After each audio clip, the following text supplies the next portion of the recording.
How many carrots a day is allowed to be given to a horse? When is the best time to give it? Is it better to give it right after a ride, or should we wait for a specific time and then feed it him or her? Or before riding is the best time? Which one? Thanks. This is Okay. All I heard was carrots. yes, carrots. All right. So I think, basically, when is the best time to feed carrots? I think is what we're trying to get at here. got it, got it. I heard three questions-ish here. I heard, are carrots a good treat for horses? I think we should cover that. Yep. How many should you give? And then when is the best time to give them? Was that accurate? Well, technically, we didn't ask if they were a good treat, just said how many are they allowed to have a day. Yeah, but I'm going to answer that anyway. Because it's controversial. There are people who think, oh, carrots have too much sugar and you shouldn't eat them yourself or give them to horses. And I know they can have, based on what scale you look at, they can have a high glycemic index. I've seen a range as low as 39 to 71. And the glycemic index is a value, it's a human thing, but it's a value of how quickly or how slowly whatever food you're eating makes your blood sugar rise. Yes. And so in some tests, the carrots make it rise quickly, and in some tests, not so quickly. And it has to do with what else you eat at the same time, how quickly you eat and how many you eat, and other nutrients that are in that thing. So it, like I said, it's not been validated yet in horses, so it's not really a good indicator. My feeling is everything in moderation. So they may not be ideal, but if you only give a few, then it's probably fine. Even for those horses that have issues with sugar, like they have equine metabolic syndrome or Cushing's disease or PSSM or something. So it sounds like it's one of those things that people took from the human world and kind of transferred it into the horse world, even though it hasn't necessarily been proven in horses yet. There's still more research that has to be done there.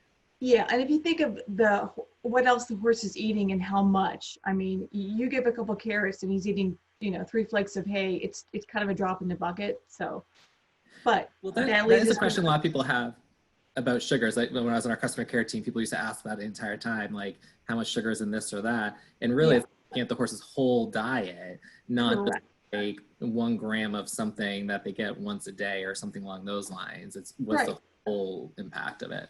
So then that leads right into how many should they get?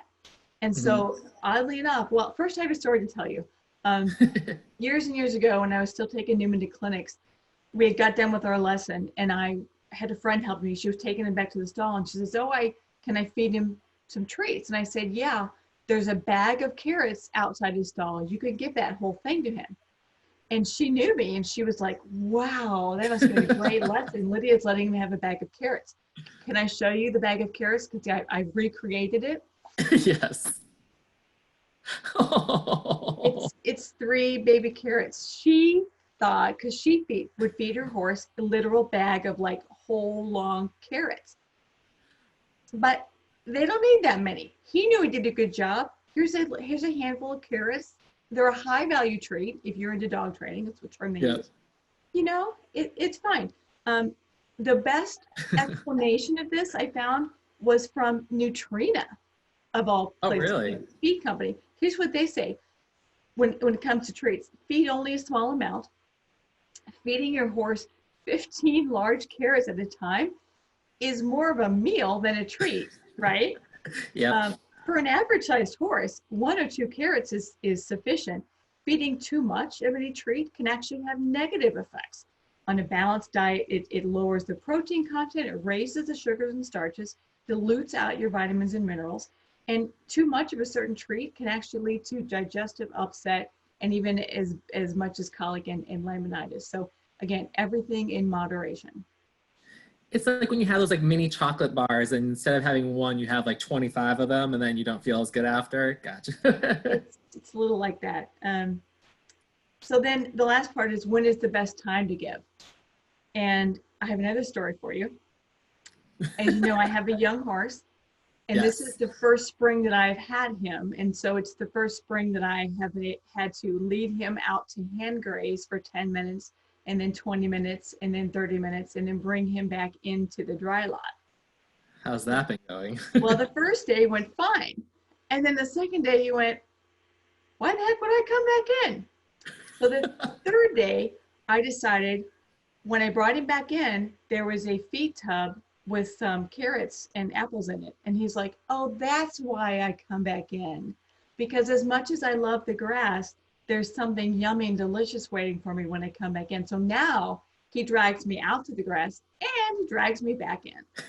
So I use treats as a reward and for training. When you give treats willy-nilly, just any old time for nothing, then horses are like they learn they almost get to expect them, and So you gave like a carrot before you rode. The horse is like, well, why am I going to do work now? I already got the treat, the reward. yeah. And on the other hand, if you give a carrot every time after you ride, then you can create some bad behavior too. They can say, well, I want to be done riding now to get my carrot, or it can cause horses, especially if you feed them by hand, can cause them to nose your pockets and headbutt you and do all sorts of things. And it's just in general be naughty. So I give treats for certain reasons, and I don't give a lot. I just give enough. And I give carrots and apples, and I give Newman a prune every day now, but don't tell him that's because it has his medicine in it. So he hasn't caught on yet. No, well, I don't think so. Even though sometimes he eats it and there's a big crunch in the middle, and he looks at me funny, and I'm like, I don't know, that was crunchy. So anyway, I think carrots are fine in moderation. Perfect. That's good because I am a big carrot giver after a good ride. So I'm glad to hear that. After a good ride, perfect. A good ride, yes. Well, awesome. So go ahead, feel free to give your carrots after a good ride.